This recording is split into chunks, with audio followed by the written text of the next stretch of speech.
Welcome back to News in Focus. Now, President Cyril Ramaphosa wrapped up his visit to the United Arab Emirates. During his working visit, the president also met with business and other leaders who attended the Abu Dhabi Sustainability Week. Now, there's sort of three geopolitical aspects to look at this, and I'm going to run them quickly. Number one, Saudi Arabia and the United Arab Emirates, who were seen as two very close allies, seem to be having a fallout when you see what is currently happening within Yemen. Abu Dhabi is, of course, funding a southern separatist movement who are, of course, challenging the Yemen government, which is being backed by Riyadh. Then, of course, we look at Sudan, right here on our continent, and it has been, of course, alleged that Abu Dhabi is funding the Rapid Support Forces. Remember last year, the Sudanese government took the United Arab Emirates to the ICJ to go ahead and have Abu Dhabi charged for genocide that is happening, of course, within Sudan. And we saw, of course, reports coming from various right groups in the Al Fasher region where it was alleged that the RSF had been committing war crimes there. But the other one, the more interesting one, Israel, who, of course, South Africa has taken to the ICJ for the Gaza genocide, is a very close ally to the United Arab Emirates in terms of a Gulf region perspective. Joining us now, I'd like to welcome international relations expert and former diplomat, Dr. Kingsley Makhubela. Dr. Makhubela, absolute pleasure having you on. Thank you so much for joining us. Thank you very much, Faraz, and Happy New Year to you and your viewers. No, Happy New Year to you also. Thank you so much for that. Dr. Makhubela, is this just a classic case of President Ramaphosa looking at all of this and saying the United Arab Emirates brings billions in terms of revenue to South Africa through exports and bilateral trade agreements? This is what we're going to be focusing on. You know, Faraz, as you correctly stated, the visit of the president to the UAE takes place during very turbulent times because of the relations between Saudi Arabia and the UAE. And of course, on superficial basis, it has to do with the sustainability conference that is taking place. But underneath is the geopolitical dynamics that are starting to emerge. You know, Saudi Arabia and UAE have had a bit of a conflict at the beginning of this year around the support of the Southern Transitional Council by UAE. And Saudi Arabia actually issued an ultimatum for UAE to withdraw from Yemen. So there's been tension that is going on. And as you correctly stated, you know, Saudi Arabia has been courting Israel within the framework of the Abraham's Accord. The relationship between Saudi Arabia and Israel has improved significantly. And Saudi Arabia remains a powerhouse, no doubt about it, in the area. But if you look at the capital flow into South Africa, Saudi Arabia, trade between Saudi Arabia and South Africa is about $7 billion. Yes. And half of it goes to the exports of goods and services to Saudi Arabia. So the two countries are quite strategic for South Africa. And South Africa is very careful not to be seen or not to be perceived to be taken side with the two Muslim countries that were brotherly countries for quite some time. Yeah. You know what's the interesting part of this, Dr. Makhubela? You know, Mohammed bin Salman, who was, of course, the Saudi Arabian crown prince, was sort of an understudy to Sheikh Mohammed bin Zayed. And, you know, when you look at the UAE and Saudi Arabia, you could not separate the two. But it's interesting, given what is happening in Yemen, this rift between Riyadh and Abu Dhabi really has taken something which I myself have been taken aback by and quite shocked to see what is happening. And hence you see this visit by President Ramaphosa at a time like this is quite a tricky scenario, isn't it? It's quite tricky for the president because no doubt for us that the UAE would give their side of the story about the geopolitical dynamics that are happening around that part of the world. The president would not have a similar ear to listen to what's going on from MBS side and the Saudi side. So South Africa is in a precarious position. It has to navigate this very carefully, given what we've seen recently, Israel recognizing Somaliland. Later on, learning that Israel actually intends to have bases in Somaliland. But as me and you, we know the strategic focus of the Israelis is the Strait of Bab al-Mandab that gives access to the Red Sea. And the Houthis in the south, who are intending to secede so far, have sent a clear message in terms of movement of ships for oil and services through the Bab al-Mandab to the Red Sea. So that's a challenge that has to be managed very carefully. Yeah, it's an interesting part of this also, Dr. Makhubela. The Houthis still have presence within Yemen.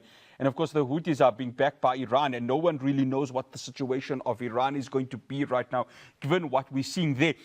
There's an interesting point that you mentioned, Dr. Makhubela, on Somalia. Because just yesterday, Somalia have withdrawn bilateral ties with the United Arab Emirates. And it's quite interesting, this is happening 2 weeks after Israel recognizing Somaliland. So there's also an interesting aspect that comes with that, isn't it? Well, it's because the UAE has been caught in Somaliland for quite some time. And there will be pressure, quite definitely, for us from the Israeli side to get a much broader recognition. My view for us is that you're going to find some countries within the continent who will send a clear signal for the recognition of the cession of Somaliland. Countries like Ethiopia, who have been depending on the port in Somaliland, countries like Kenya, who have had this really dynamic and sometimes a very conflictual relationship with Somalia. So you're going to see a move, and particularly countries that are much closer to Israel, Rwanda included, the DRC included. So these countries at one stage, we're watching them if they're going to start recognizing Somaliland as an independent area. And of course, that causes a bigger friction with Saudi Arabia, which is quite clear in terms of the territorial integrity of Somalia and not recognizing Somaliland. So you're going to get this friction playing itself within the geopolitical realignment that is happening around the world, not only in the Middle East, but around the world for us. Dr. Makhubela, I find the United Arab Emirates sort of a paradoxical nation in its sort of a take on geopolitics. And I want to, before we go to the break, touch on its relationship with Israel, because Isaac Herzog, the Israeli president, has made numerous visits to Abu Dhabi to meet with the United Arab Emirates. When I speak to many Arabs across the world and here in South Africa, that is the one sort of point of contention and the point of disgust. And I'm going to use the word disgust because that's what they say in terms of the United Arab Emirates cozying up to Israel. And it's one of those countries, and the UAE was probably the first to go ahead and accept the Abrahamic Accords, which was, of course, facilitated by President Donald Trump. In your view, where do you see the United Arab Emirates in all of this, especially when you see what's happening in Palestine and, of course, its supposed opposition towards Iran, especially at a time like this? Faraz, I'm worried about the manner in which the Americans are handling the dynamics, particularly the historically entrenched Sunni and Shiite divide, which is clearly which keeps on raising serious friction within the Muslim community, and which really impact to a very large extent around the basic tenet of Islam, the Ummah, the solidarity of Muslims. Yes. So that has been a huge challenge that has come to the fore and really exposed the UAE in terms of their cozying up to Israel at a time when the overwhelming view is that Israel is committing genocide in Gaza. No doubt about that. Yeah. So it really fractured this basic principle that you find in the Islamic world and the Muslim world in general around the Ummah, which is a very important tenet of Islam. And given the fact that also Saudi Arabia is a custodian of the two holy sites, Yes. In the Muslim world, and Mohammed bin Salman, he is likely to inherit that as the crown prince. When he becomes king, he would inherit and become the custodian. And he is eventually now the de facto custodian because he's been taking a large part of the responsibility from the king. So this dynamics ought to be managed in a very sensitive manner. And I tend to think sometimes the Americans are not quite sensitive to this dynamics. There has been a rapprochement between the Sunnis and the Shia. That's why you've seen before the fall of Assad was accepted back into the Islamic organization. There was a bit of rapprochement. Yeah. So it's likely to fracture further given what we are seeing happening now. And South Africa has to be very, very careful because we as South Africa should keep on representing the voices of dialogue, the voices of reason, and not to stick to the stereotype around how the Muslim community are projected, particularly in the Western world. Yeah, no, definitely. Dr. Makhubela, after the break, I want to keep the viewers' minds on Mohammed bin Salman, but especially from a South African perspective. My conversation with international relations expert and former diplomat Dr. Kingsley Makhubela continues after the break.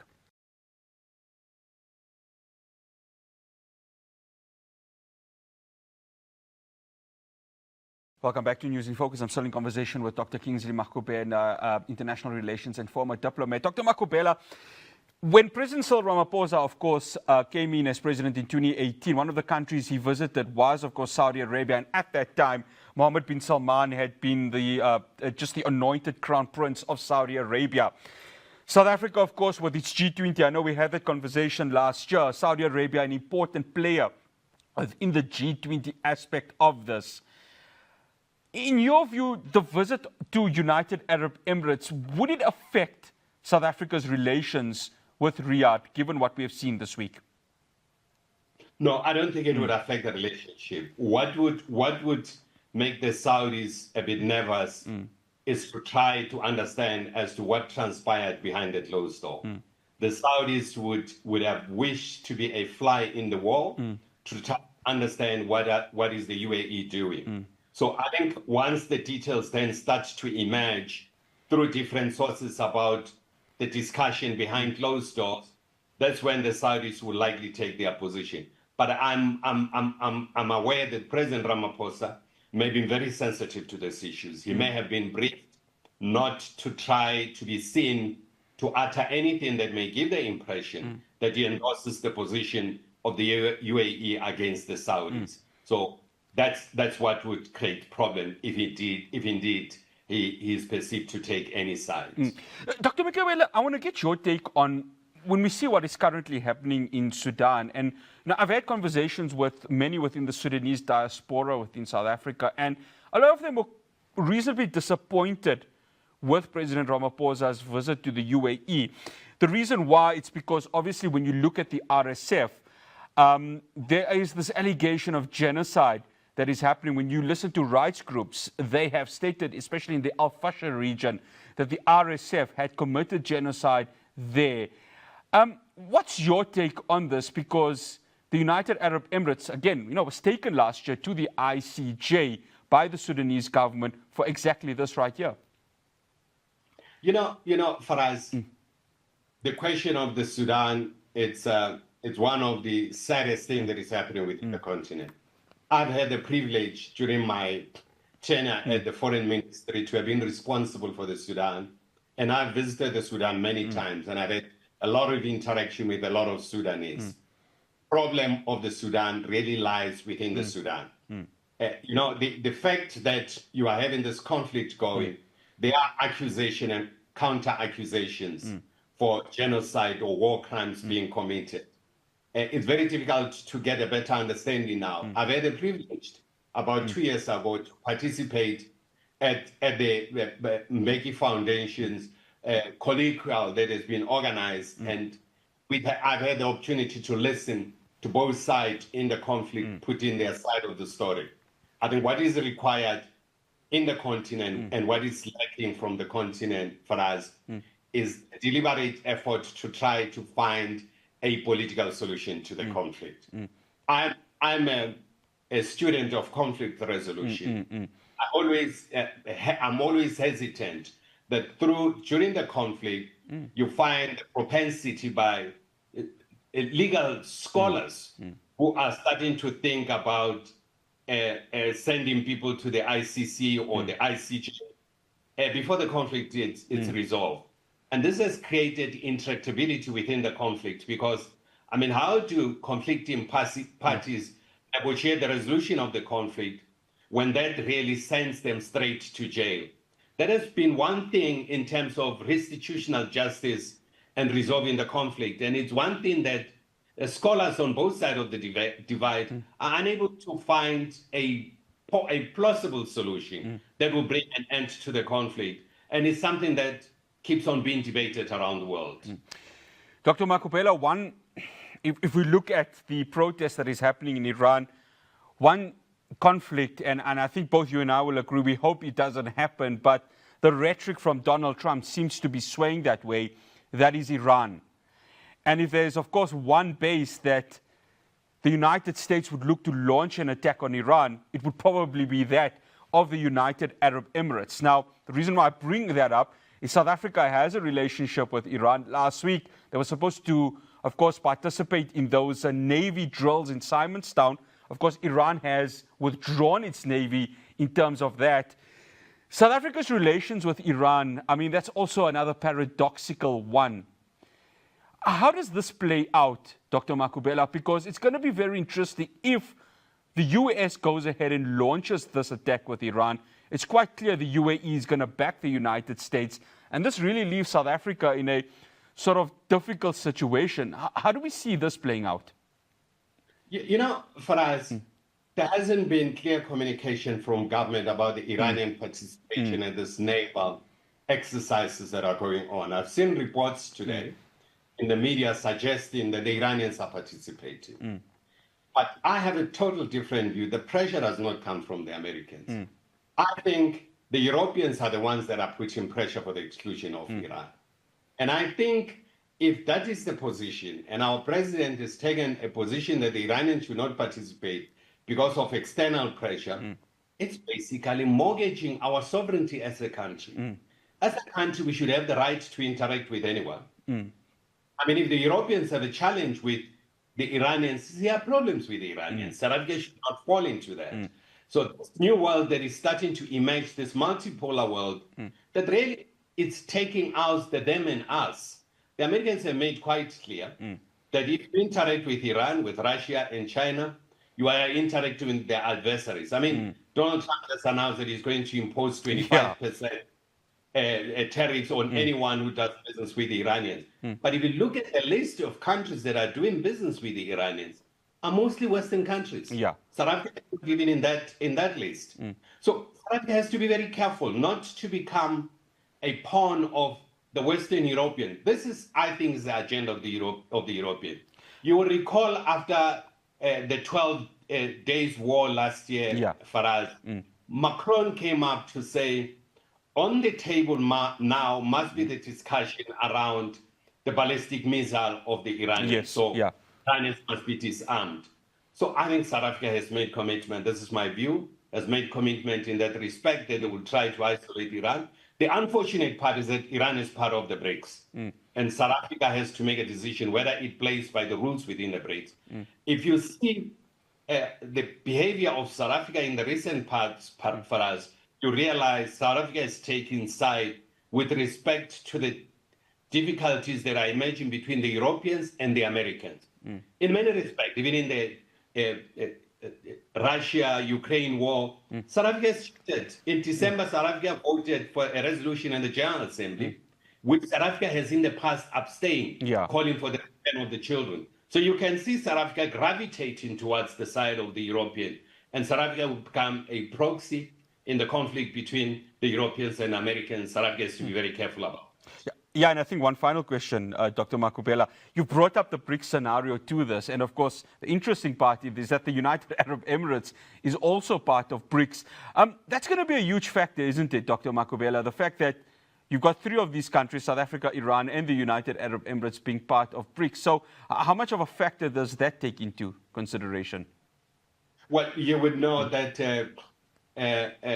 Saudi Arabia hasn't become a fully fledged member, even though it was invited to become a member. The UAE is a member of the BRICS, but the BRICS has no guiding principle of how to run meeting, how to run a decision. They still work on the basis of sufficient consensus. And sufficient consensus, as we have seen during the G20 sometimes, there are countries that don't understand what sufficient consensus is all about. So what is emerging now, UAE will definitely lobby members within the BRICS, but within the BRICS countries, you find India that is much more closer to Israel. I mean, I saw a tweet by the Prime Minister last week congratulating his friend Benjamin Netanyahu. So you're going to have those dynamics playing themselves. These dynamics have played themselves for the BRICS to take a clear decision with respect to the conflict in Gaza, and India has been on the way in terms of taking this decision, has been obstructing that. So these dynamics are going to continue to play themselves. They are much broader than the UAE. These are things that are entrenched within the BRICS that you're going to find a challenge.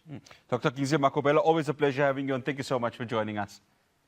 It's my pleasure for us. Thanks very much for the invitation. That's an absolute pleasure. Dr. Kingsley Makhubela, international relations expert and former diplomat. And I tell you what, it's sort of scenarios like this that are going to be quite interesting. And President Ramaphosa is going to say, I have to look at South Africa, what the United Arab Emirates brings to the table in terms of revenue, in terms of exports, in terms of the bilateral trade that the countries have. Then there's the geopolitical aspect of this. And Dr. Makhubela puts it there that this may not affect our relationships with Saudi Arabia. And one must, obviously credit Ramaphosa for really playing a careful game, especially when it comes to the power blocks of the Middle East, because they really are massive in terms of the economies of the world. He's playing that game very well. But the question remains, for how long, especially when you see what is happening within the Middle East. That's all we have for you here on News in Focus from myself, Ross Patel, and the rest of the team in Johannesburg. You can find all our interviews on YouTube. Assalamu alaikum wa rahmatullahi wa barakatuh.